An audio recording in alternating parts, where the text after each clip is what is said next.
This video brought to you by Mike's Barbecue on Route 18 in Junction City. See, come on down, we got some great food. That's Mike's Barbecue.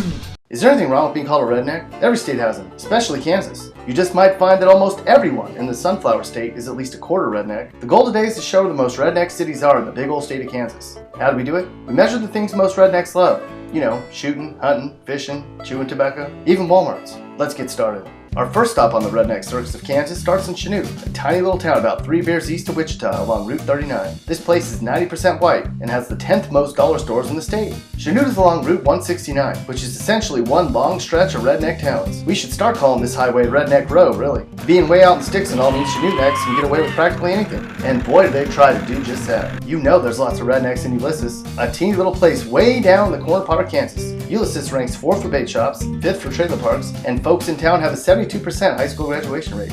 Yeah, we're aware that Ulysses is about 30% Hispanic, and some of the other cities we're going to talk about have lots of Hispanics too. Does that mean these cities are less redneck? Nope. Fact is, this is probably the best hunting spot in the state of Kansas, being so close to Colorado and all. That means a redneck in Ulysses can spend all day long shooting at varmints. You know, deer, turkey, brown squirrel, gray squirrel, coon, beaver, baby otter. About halfway between Hays and Salina along I-70 is the real redneck town of Russell. This place is 95% white, but the high school graduation rate's about 85%, which means this place is full of some smart rednecks. Russell is in the top 10 for both bars and dollar stores per capita too. And just down the road is Maxwell Wildlife Refuge, which has one of the last herds of bison in the nation. Now, no shooting at the bison, Russell necks. They're protected.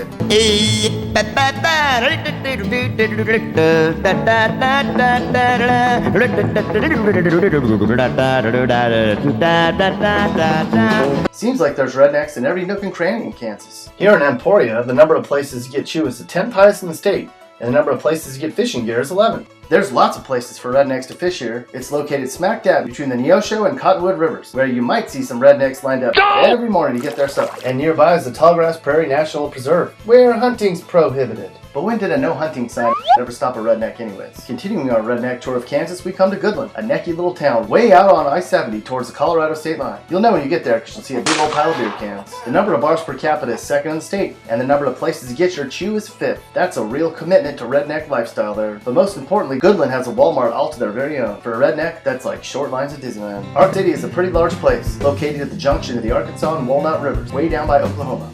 AC ranks 8th for gun stores, 8th for bars, and is 7th for dollar stores in Kansas. Here's a typical Saturday for a redneck here.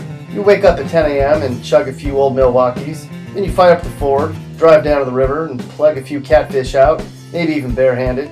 Then you head over to Walmart and get more beer and go home and fry up your fish. Actually, that kind of sounds like a good day, doesn't it? This is Mike at Mike's Barbecue again. Did I mention that we got gator? We got some good gator. Come down and try our gator and we will throw in some hush puppies. That's Mike's Barbecue on Route 18 in Junction City. Continuing our neck tour of Kansas, we come to Fort Scott, a necky little place way out by Missouri. Forget all the statistics that indicate there's lots of rednecks here and listen to what the internet had to say about this place. I'm positive that more than 50% of Fort Scott, Kansas is toothless rednecks. Fort Scott's full of redneck zombies. To anyone that thinks there's lots of rednecks in Wichita, you should come to Fort Scott. It'll blow your mind. Sounds like redneck heaven, doesn't it? If you drove your beat-up Chevy south of Manhattan, eventually you come to Fort Riley. And right next door to that redneck army base is Junction City, one of the most redneck places in the state. They have the 2nd most dollar stores and the 5th most gun stores in the state here. You know the necks in Junction City know how to use their guns too.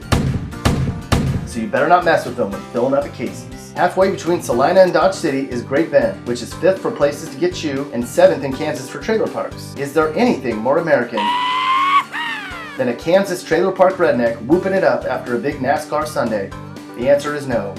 No, there's not. And where's the most redneck city in Kansas? That would be Fredonia, located about 6 bush lights east of Wichita along Route 400. We're speculating this entire place is some shade of neck. They rank 3rd for smoke shops, 6th for Walmarts, and they're 5th in Kansas for bars per capita. Fredonia rednecks wear camo to church, so you know they're going to wear camo when they go to Culver's. Other Fredonia musts? A red solo cup for spit and chew, a mullet, an old Royals cap, and a fishing pole. If you live in Fredonia, or any of the other rednecky Kansas cities we talked about, you live in redneck heaven. Consider yourself blessed. Y'all come. Y'all come.